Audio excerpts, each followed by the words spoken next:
Hi, I'm Dr. Boyce Watkins from YourBlackWorld.com.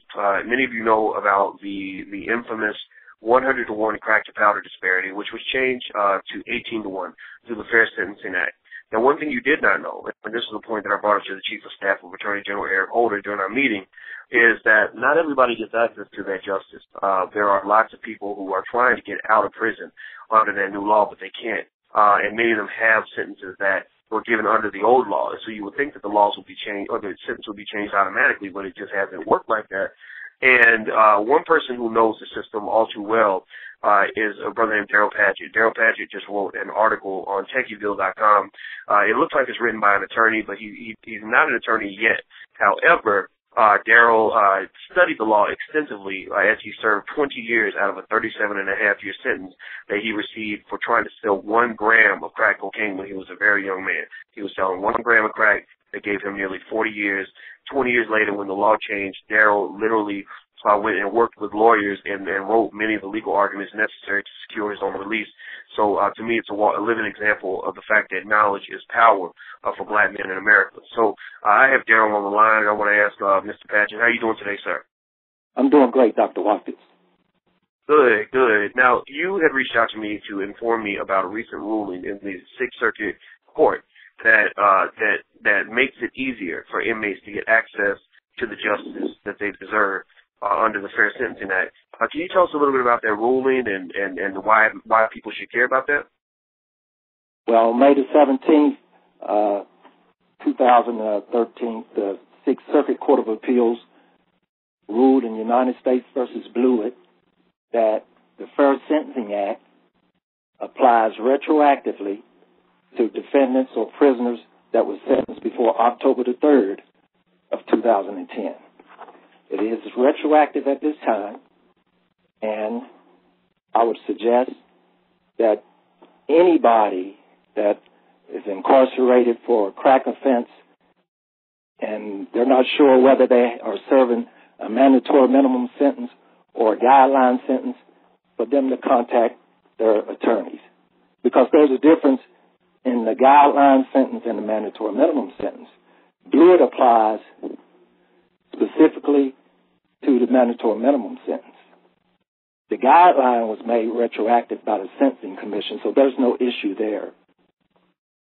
Interesting. So you're saying that the way that the retroactive law change applies to a guideline sentence is different from the way it applies to a mandatory minimum? Yes, only Congress has the authority to make any changes to statutory sentencing or statutory provisions.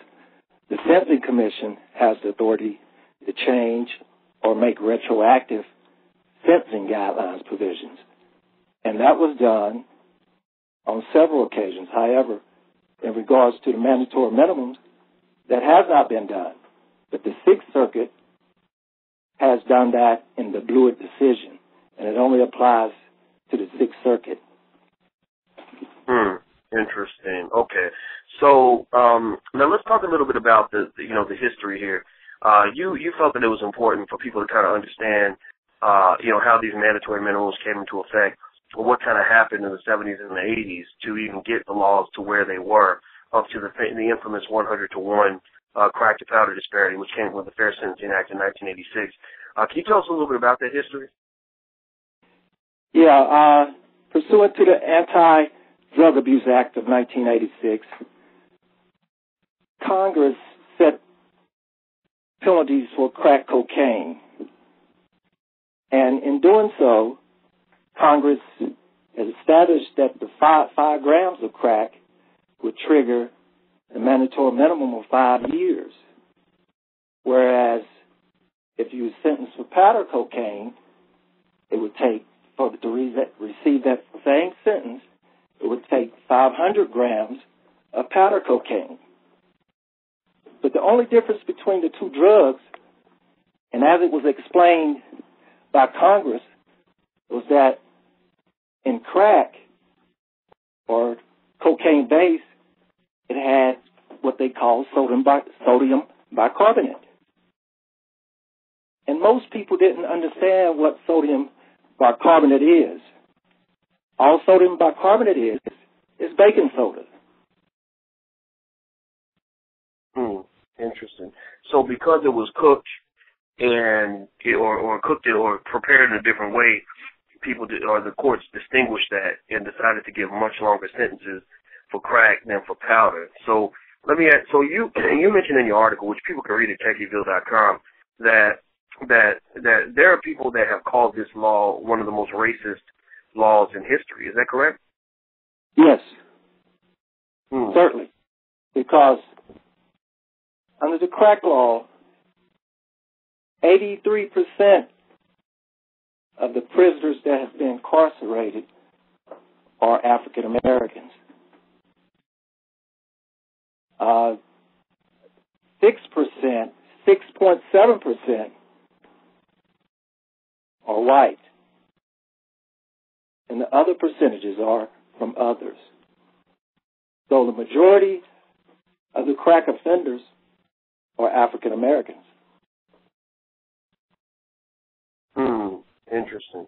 So basically, and I saw the statistics you had in your article, and I don't have them all in front of me now, but it was pretty alarming. I mean, it was basically a very clear distinction in terms of the number of arrests that were made of African Americans, particularly black men, versus whites. And the reason that this whole thing concerns me is because now everybody's looking around and saying, well, what happened to black men? You know, why are there so many single-parent households? Why are black men wilding out the way that they are? And I think that people have to only go back and look at the war on drugs to understand that, because the war on drugs led to tens of thousands, hundreds of thousands of black men being taken out of the community. You had lots of black men who died in the violence from the drugs. You had lots of black men who were addicted to the drugs. And so the fatherlessness issue began then. So now you have a whole generation of young men who were never raised and trained to be fathers. You know, fatherhood is something that you don't just, you're not just born with. You're taught that by a man. And your mama can't teach you how to be a man. You know, people want to think women's, maybe those feminists and everything, maybe that's what they believe. But I'm sorry, a woman cannot teach a man a boy to be a man, just like a father cannot teach a girl how to be a woman. I can teach certain things to my daughters, certain things that their mothers have to teach them. And if their mothers were not there, they would not be able to fit in as women. So I think that this law is important because people need to understand how these laws affect our community, how this has destroyed our community, and it's going to play a part in rebuilding our community. And I think guys like you are an important part of that process as well, because you've seen that system up close. Now I want to ask you a little bit about yourself. You know, when you, because I think your story is inspirational. I'm going to tell it every chance that I get. You're fighting on this issue because you said that when you left, that you had some brothers that were left behind, and you wanted to make sure you didn't leave them behind. Can you tell us a little bit more about that and why you're kind of doing what you're doing right now? Well, one reason that I'm doing this is basically spelled out in the case United States versus Blewett. Often in the media, you don't hear of the media speaking of defendants or prisoners that have been involved in a nonviolent drug offense serving a life sentence in prison for a nonviolent drug offense. But this case, it discusses in depth the fact that there are a lot of African-American men that are in prison that are serving 20, 30-year sentence and life sentences for nonviolent crack cocaine offenses. And that nobody wants to make this retroactive. Congress didn't want to make it retroactive. They could have easily stipulated within the Fair Sentencing Act that it applied to those that were already incarcerated, but they didn't do that. And that's where the problem comes from. The Fair Sentencing Act wasn't retroactive as stipulated, but the Sixth Circuit has applied the Equal Protection Clause to make it retroactive. All right, and from what I read, it looked like they really talked about the legal, or not the legal, but the social issues here, the racial issue that a lot of people don't really talk about. They want to pretend like these laws affect everybody the same, but we know that black people are affected in ways that other people are not affected, and I think it's important that you're making that point. So, as the last question, I'd like to ask you, what do you? Since you've secured your release and things like that, you're not wasting your time. You're out here really doing things for the community, getting educated, et cetera. What's keeping you busy, and what are your goals at this point? Well, I obtained a associate's degree in paralegal studies while I was incarcerated. I'm in the final stages of obtaining a bachelor's degree in criminal justice. From there, I plan to go to law school. I have a business, Insight to Prison Consultants, where daily I speak to families regarding issues that their loved ones are confronted with in the criminal justice system. Just recently, I spoke to a man that his nephew is serving a substantial sentence, 30 years plus, and he thought that maybe he could benefit from reading my material that I've been writing and posting on Facebook. So I'm doing all that I can do to lighten society, to bring this issue to the forefront of society, and to continue to educate myself. Wow. Well, I think it's important that you do this because, back during slavery, there were freed slaves who, Frederick Douglass being the most famous, who literally went to the North to tell people what slavery was like and how they can help fight against it. And so I think it's really a very similar situation now. A lot of people don't connect incarceration to what happened during slavery because they say, oh, well, but those people are criminals. And so, they don't count. And what people don't understand is that, it's one thing to break the law and to be punished. It's another thing when the punishment does not fit the crime. If I'm trying to give people 10 years in prison for something that should be a misdemeanor or something like that, then what I'm effectively doing is I'm setting you up for incarceration by saying that the minute you make one tiny mistake, I'm going to take your life.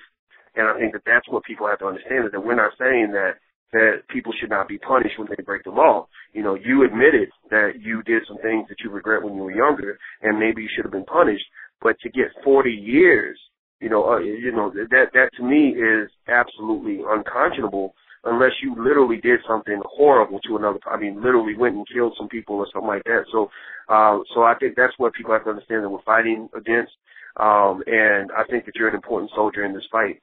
So did you have any last points that you'd like to make to the audience before we take off?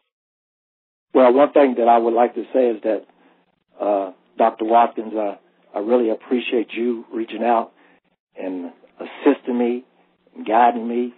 And, it's been awesome. In fact, it's been unbelievable. And I just want to thank you for helping me. Well, you know what? The pleasure is all mine. And you're more of a blessing to me than I could ever be to you because you are a fellow scholar. You and I went to different universities, but when I see, the experience that you had, I really don't see, I think that my life was different because I had different circumstances and a little bit of fortune, but I had a lot of friends that were affected by this epidemic. My father went to prison for drugs. My baby brother went to prison for drugs. My older brother went to prison not for drugs, but prison destroyed his life. And so we are brothers, and that's what I encourage all black men to understand. Whether you're wearing a suit and tie or you're wearing an orange jumpsuit, we're all connected, and all of our faiths are intertwined. And to build our community, we have to work together. So working with you in this struggle is an absolute pleasure and a blessing, and you have my respect, my friend. Appreciate it. Thank you. Absolutely. All right. Well, and thank you to those who are listening. Thank you for checking us out at yourblackworld.com. And until we meet again, please stay strong, be blessed, and be educated. We are gone. Peace.